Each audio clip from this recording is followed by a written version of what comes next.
Akhil Bharatiya Congress committee के महासचिव एवं राज्यसभा सांसद जयराम रमेश ने मंगलवार को रेडोलेन अरावली ट्री होटल में पत्रकार वार्ता को संबोधित करते हुए कहा कि 2024 के लोकसभा चुनाव के प्रथम चरण के मतदान के बाद और कांग्रेस के न्याय पत्र में आर्थिक विषमताओं को लेकर चर्चा है, इसलिए पीएम मोदी नई भाषा में बोल रहे हैं और ध्रुवीकरण की राजनीति का ध्रुवीकरण कर रहे हैं।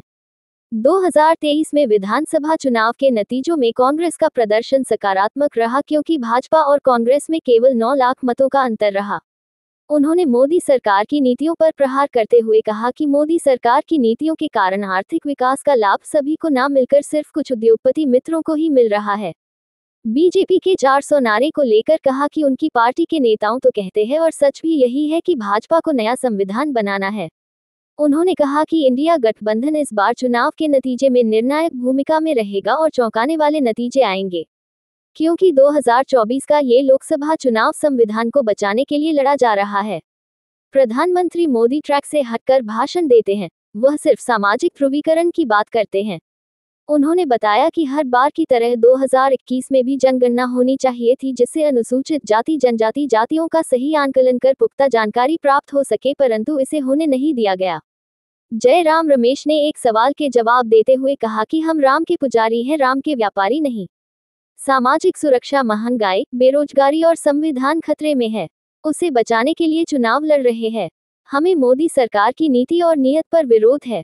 प्रधानमंत्री मोदी पर निशाना चाहते हुए कहा कि विगत 1 वर्ष से मोदी जी मणिपुर नहीं गए हैं और हर जगह विष घोलने का काम किया है, इसलिए मोदी विषगुरु है।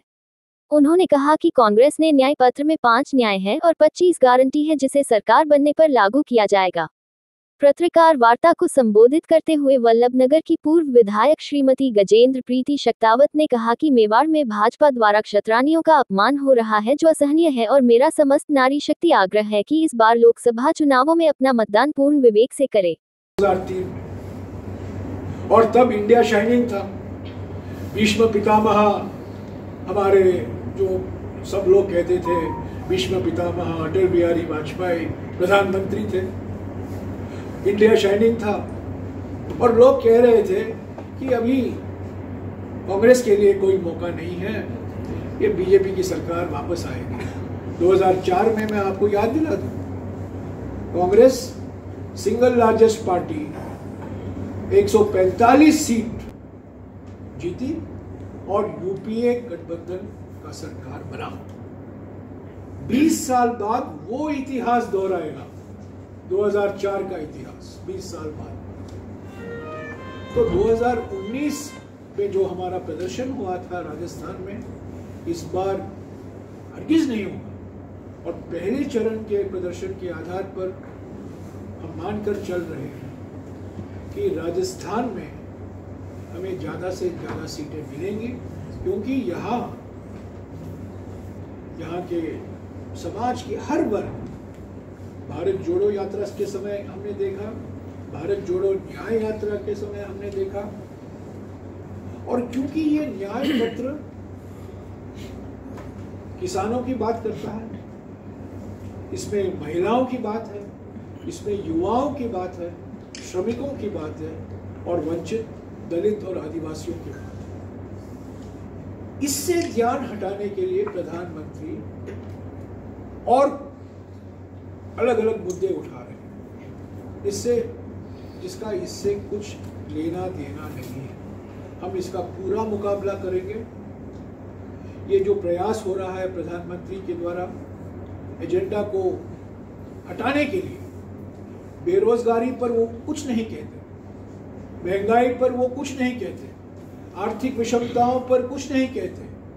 उनके पास सिर्फ एक ही हथियार है और वो है सामाजिक ध्रुवीकरण। तो इस विश्वास के साथ हम इस चुनाव में उतरे हैं, विश्वास के साथ, मजबूती के साथ हम लड़ रहे हैं। हमारा मनोबल बिल्कुल ऊपर है। हालांकि हमारी सरकार राजस्थान में नहीं बनी, पर मैंने जैसे आपको बताया, हमारे वोटों में जो अंतर है ज़्यादा नहीं था, और उसी को लेकर हमने ये प्रचार किया है। और हमें पूरा विश्वास है कि न केवल राजस्थान में बल्कि सारे देश में जनादेश कांग्रेस पार्टी और इंडिया गठबंधन को मिलेगा। शुक्रिया। कोई उम्मीदवार बोलते हैं, कोई आरएसएस के नेता बोलते हैं 400 पार 400 पार, और कहते हैं कि 400 पार इसलिए हम कह रहे हैं ताकि हम नया संविधान बना सकें। तो 400 पार के पीछे राज ये है, हकीकत ये है, असली मकसद ये है कि ये नया संविधान बनाना चाहते हैं, क्योंकि हमेशा 1950 से लेकर आरएसएस बाबा साहब अम्बेडकर के संविधान के खिलाफ रहा है। सामाजिक न्याय, जिसका मूल सिद्धांत आरक्षण है, अनुसूचित जाति के लिए, अनुसूचित जनजाति के लिए, और इस इलाके में अनुसूचित जनजाति विशेष महत्व रखते हैं, और पिछड़े वर्गों के लिए हमेशा आरएसएस इसके खिलाफ रहा है। तो जब प्रधानमंत्री खुद नहीं बोलते पर अनेक कठपुतलियों को खड़ा कर देते हैं, आर्थिक सलाहकार बोलता है, उम्मीदवार बोलता है, सांसद बोलते हैं, आरएसएस नेता बोलते हैं, संविधान बदलो, 400 पार 400 पार। तो ये 400 पार का खतरा ये है कि ये जनादेश होगा उनके लिए संविधान बदलने का, और संविधान बदलेंगे आरक्षण खत्म होगा पिछड़े वर्गों के लिए, अनुसूचित जाति के लिए और अनुसूचित जनजाति के लिए, दलितों के लिए, ओबीसी के लिए, आदिवासियों के लिए। तो ये चुनाव 2024 के चुनाव हमारे कांग्रेस अध्यक्ष खड़गे जी बार बार कह रहे हैं कि ये लोकतंत्र को बचाने के लिए है, संविधान अंबेडकर के, बाबा साहब अंबेडकर के संविधान को बचाने के लिए है, और ये संविधान के जो मूल सिद्धांत सामाजिक न्याय और सामाजिक सशक्तिकरण को बचाने के लिए हम ये चुनाव में उतरे। हमें पूरा विश्वास है कि कांग्रेस पार्टी को और कांग्रेस पार्टी के सहयोगी दलों, जो इंडिया गठबंधन के घटक दल हैं, उनको स्पष्ट और निर्णायक जनादेश मिलेगा। ये 400 पार बिल्कुल हकीकत में नहीं बदलेगी, और जनादेश मैंडेट जो बहुमत होगा वो स्पष्ट होगा और निर्णायक होगा कांग्रेस पार्टी और इंडिया गठबंधन के घटक दलों के लिए। तो यही मैं आपसे कहना चाहता था कि राजस्थान से, खास तौर से राजस्थान में हमारी उम्मीदें बहुत हैं।